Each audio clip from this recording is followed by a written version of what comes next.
tem uma característica minha que todo mundo que me conhece sabe, eu sou um cara exageradamente intenso. Eu até tenho um exemplo disso que aconteceu essa semana, né? Eu tô andando de bike. E aí eu coloquei na minha cabeça que eu ia fazer 50 quilômetros. Aí domingo o que eu fiz? Eu andei mais de 4 horas, eu acho que eu saí de casa 5 da manhã. Eu só voltei depois das 10, mas eu fiz os raios dos 50 quilômetros. É uma coisa meio complexa aqui da minha cabeça, né? Porque ao mesmo tempo que isso me coloca ali na frente, né? Eu sei que esse exagero meu me traz mais possibilidades, mas também acaba sendo uma das grandes ameaças que eu vou enfrentando, né? Esses hiperfocos, porque em várias coisas, são coisas que acontecem de forma momentânea e no geral, assim, eu não sei ficar fazendo as coisas pela metade, as coisas mal feitas, né? Se eu começo, eu vou nesse negócio até o fim, né? Não tem básico comigo. Eu entro de cabeça, eu mergulho, eu estudo, eu faço com uma intensidade que para a maioria das pessoas beira o insano realmente, tá? Esse ano tem até um outro exemplo legal disso, que é a meta dos livros, né? Então, eu até já falei de um vídeo aqui sobre essa questão das metas que eu tenho, e a minha meta era ler 20 livros no ano todo. Eu tinha colocado como meta, que já era uma meta alta, né? Porque eu não estava lendo tanto assim. E aí, quando a gente tá gravando aqui esse vídeo, tá passando ali mais ou menos de julho, e hoje eu já tô na faixa de uns 42, eu tô acho que no 42, é o que eu tô no dia dessa gravação.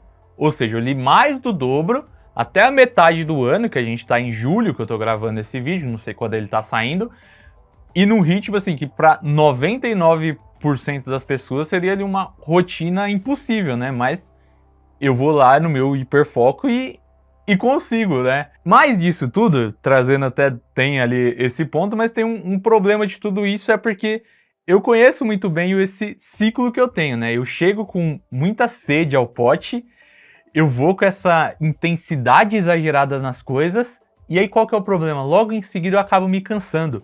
Isso já aconteceu outras vezes, aconteceu com Duolingo, acho que foi no ano passado. Eu passava, era 3, 4 horas por dia no aplicativo. Eu consegui completar o aplicativo todo e eu não aceitava errar. Para mim não era viável errar uma sequência, eu parar. Eu não conseguia baixar o ritmo, né? Eu ficava naquela dedicação quase que religiosa, meio que obsessiva realmente pra corujinha ali do aplicativo.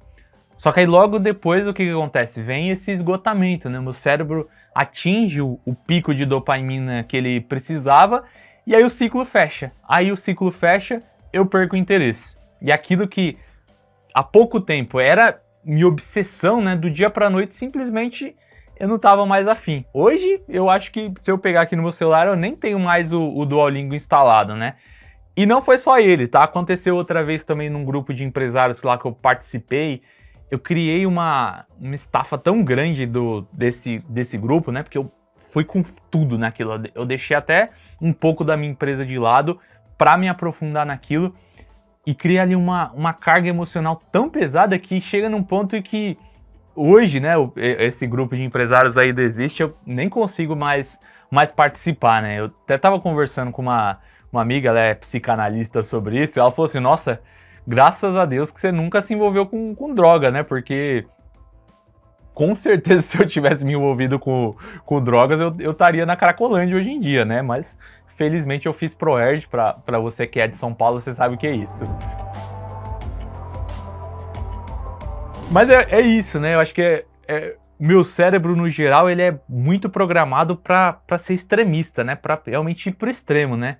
E aqui que eu queria tentar fazer essa conexão com você, né? Eu sei que existe uma semelhança entre essa minha característica, essa busca que eu tenho, né, por essa dopamina, que no meu caso vai sempre indo de novos projetos, e no caso do empreendedor, né, que é muito pela busca por um novo cliente, né? Às vezes uma busca por uma nova venda.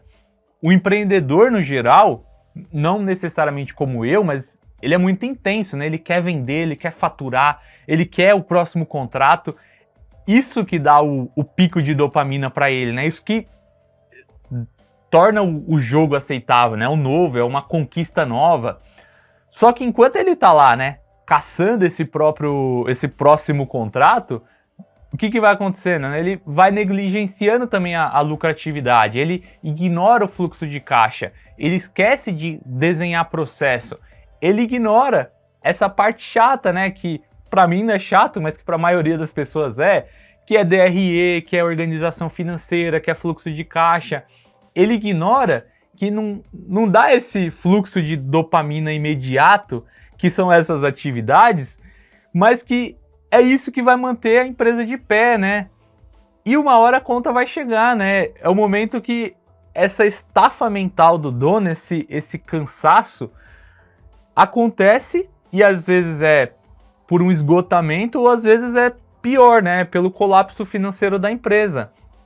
Você pode, quando você cai um pouco nessa busca eterna por faturamento, por mais crescimento, você pode estar tratando, às vezes, um negócio, né, o seu negócio como um vício ali de curto prazo, né? Você pode estar apostando a sua empresa na próxima venda. E aí você ignora que construir uma empresa sólida, uma empresa que tenha crescimento, né?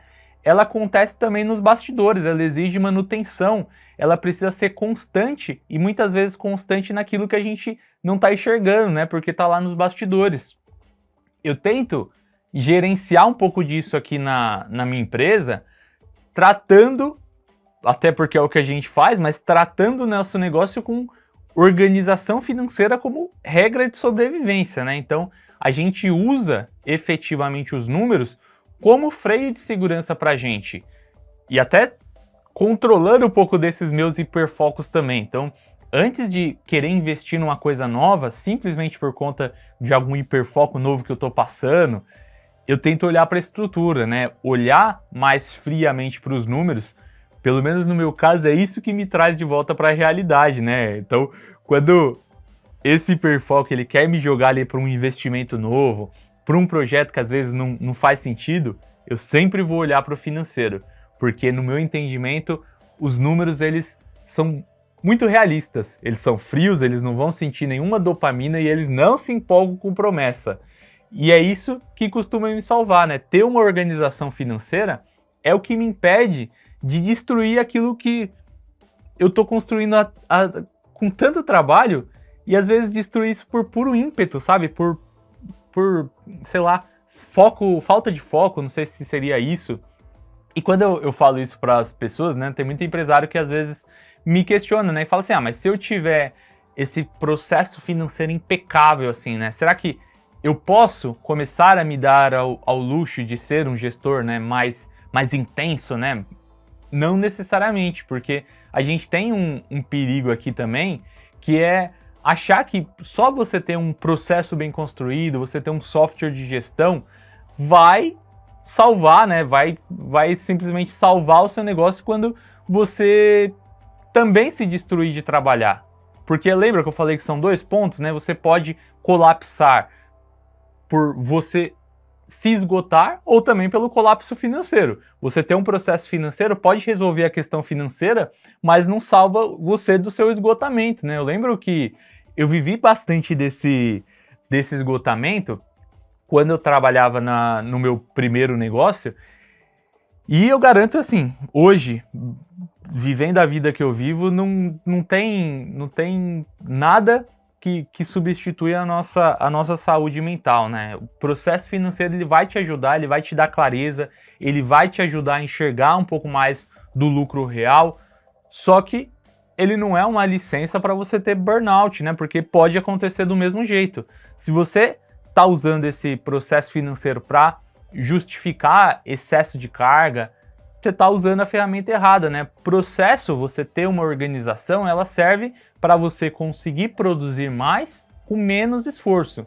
E é justamente para você não precisar se matar de trabalhar. Se você é, assim como eu sou, né, esse empresário extremamente intenso que está ali à beira de um burnout porque quer fazer tudo, aí você precisa começar a olhar um pouco mais para reduzir um pouco a sua intensidade, você entender que você não precisa dar essa intensidade máxima todo santo dia para você construir um patrimônio, né? Você precisa muito mais ser constante. O seu negócio precisa que você esteja bem daqui a 5 anos se o seu objetivo é construir um negócio de longo prazo, né? Não é você se matar de trabalhar nos próximos 5 meses para você abandonar o barco porque você não aguenta mais aquilo, como o que acontece comigo em todos esses meus momentos de hiperfoco, né? Gestão financeira, ela vai te ajudar a proteger você de você mesmo, né? Ela serve para criar um sistema que o seu ímpeto, né? O seu hiperfoco, ele não vai destruir o seu patrimônio, né? Lembrar que organização não é somente para gente metódica, né? É justamente para quem é intenso, né? Para quem precisa, às vezes, de um trilho ali, de um direcionamento para não poder descarrilhar, né? A gente tem que aprender a dosar, a gente tem que aprender a valorizar aquilo que é constante sobre aquilo que é imediato, né? O jogo, ele tá aberto, a gente precisa jogar com intensidade, mas, acima de tudo, a gente precisa também jogar com mais responsabilidade, né? A gente lembrar que o maior ativo que a gente tem não necessariamente é a empresa, né? É a gente mesmo, né? O maior ativo do seu negócio é você. E se você destrói tudo, né? Você se destrói, você não está resolvendo o problema, né? Então, é aprender a gente a jogar esse jogo do longo prazo, é a gente aprender a entender que o futuro ele constrói com constância e com paciência. É isso que eu tinha para falar no vídeo de hoje, espero que você tenha gostado desse conteúdo. Eu dei aqui quase um desabafo ali sobre a minha situação. Se você gostou, não deixa de deixar esse like ali. E eu falo, e até em um outro vídeo que eu vou deixar aqui em cima, que é justamente sobre como a gente pode simplificar um pouco mais as coisas, o estilo da empresa Labirinto. Se você gostou, não deixa de assistir. É isso e até o próximo vídeo. Valeu!